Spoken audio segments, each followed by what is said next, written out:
Hi hello friends, ഇന്നത്തെ പുതുപുത്തൻ എപ്പിസോഡിലേക്ക് എല്ലാവർക്കും സ്വാഗതം. അങ്ങനെ ആദ്യം തന്നെ കാണിക്കുന്നത് നമ്മുടെ ബബിതയെ ബാലചന്ദ്രൻ ചീത്ത പറയുന്നതാണ്. നീ എന്തിനാ ഇപ്പോൾ ഇവിടേക്ക് വന്നത്? ഞാൻ നിന്നെ അല്ല അലീനയെ വിളിച്ചത്. പിന്നെ എന്ത് കാര്യത്തിനാണ് ഇത് അറിഞ്ഞിട്ട് നീ ഇവിടേക്ക് എഴുന്നള്ളി വന്നത് എന്നൊക്കെ ചോദിച്ച് നമ്മുടെ ബബിതൻ്റെ അടുത്ത് ബാലചന്ദ്രൻ ദേഷ്യപ്പെടാണ്. അപ്പോൾ ബബിത പറയുന്നുണ്ട്, അച്ഛന് എന്താ കാര്യം എന്ന് എന്നോട് പറഞ്ഞൂടെ, ഞാൻ ചെയ്തു തരാം, എന്താ വേണ്ടതെന്ന്. അപ്പോൾ ബാലചന്ദ്രൻ പറയാണ്, എനിക്ക് 5 കൊഴുക്കട്ടയും ഒരു ജ്യൂസും വേണമെന്ന്. അപ്പോൾ ബബിത ആണെങ്കിൽ ആകെ അന്തം വിട്ട് നോക്കി നിൽക്കാട്ടോ. അപ്പോൾ എന്തേ പോയി ഉണ്ടാക്കി കൊണ്ടുപോകാമെന്ന് ബാലചന്ദ്രൻ പറയാണ്. അപ്പോൾ ബബിത പറയാണ്, എനിക്കിതൊന്നും ഉണ്ടാക്കാൻ അറിയില്ല എന്ന്. അപ്പോൾ പിന്നെ എന്ത് കാര്യത്തിനാണ് നീ ഇവിടേക്ക് എഴുന്നള്ളിയെന്ന് ചോദിക്കുകയാണ് ബാലചന്ദ്രൻ. അങ്ങനെ ബബിത അവിടെ നിന്ന് കരഞ്ഞുകൊണ്ട് ഇറങ്ങി പോവാണ്. ആ സമയത്ത് നമ്മുടെ അലീന കയറി വരുന്നുണ്ട്. അപ്പോൾ എന്താ കാര്യം എന്നൊക്കെ ചോദിക്കുകയാണ്. അലീനയുടെ അടുത്ത് പറയാണ്, എനിക്കിപ്പോൾ 5 കൊഴുക്കട്ട കഴിക്കാൻ ഒരു പൂതിയുണ്ട്, അത് വേണം, പിന്നെ ഒരു ജ്യൂസും വേണമെന്ന് പറയാണ്. അതേസമയം നമ്മുടെ വൈജയന്തിയെ കമല വിളിക്കുന്നുണ്ട്. എന്തിനാ ഹോം നേഴ്സിനെ പറഞ്ഞു വിട്ടേന്നൊക്കെ ചോദിക്കാണ് കമല.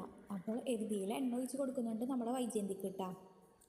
ആ സമയത്ത് നമ്മുടെ ബബിത ആണെങ്കിൽ കാമുകന് ഫോൺ ചെയ്തുകൊണ്ടിരിക്കുകയാണ്. അപ്പോൾ വൈജയന്തിയെ കണ്ടുകൊണ്ട് വേഗം ഫോൺ കട്ട് ചെയ്യുന്നുണ്ട്. ബബിതയോട് ചോദിക്കുകയാണ്, അലീന എവിടെയെന്ന്. അപ്പോൾ ബബിത പറയുന്നുണ്ട്, അച്ഛൻ്റെ റൂമിലേക്ക് കുറച്ച് നേരത്തെ പോയെന്ന്. അപ്പോൾ ഒരു 3/4 മണിക്കൂറൊക്കെ ആയെന്ന് പറയുക. അപ്പോൾ വൈജയന്തി പറയാണ്, ഇവിടെ ഇത്രയും സമയം ബാലചന്ദ്രൻ്റെ മുറിയിൽ എന്തെടുക്കായിരുന്നു, നിനക്ക് പോയി നോക്കായിരുന്നില്ലേ എന്നൊക്കെ പറഞ്ഞിട്ട് ബബിതൻ്റെ അടുത്ത് ചൂടാവാണ്. അതേസമയം നമ്മുടെ ബാലചന്ദ്രനാണെങ്കിൽ നമ്മുടെ അലീനൻ്റെ അടുത്ത് ഇങ്ങനെ സ്നേഹനിധിയുടെ കാര്യങ്ങളൊക്കെ ഇങ്ങനെ ചോദിക്കുകയാണ്.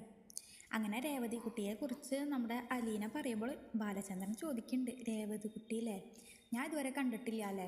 അപ്പോൾ അലീന പറയാണ്, അന്ന് ഹോസ്പിറ്റലിൽ വന്നിരുന്നു, പക്ഷേ സാർ അന്ന് ഇവിടെ ഉണ്ടായിരുന്നില്ല.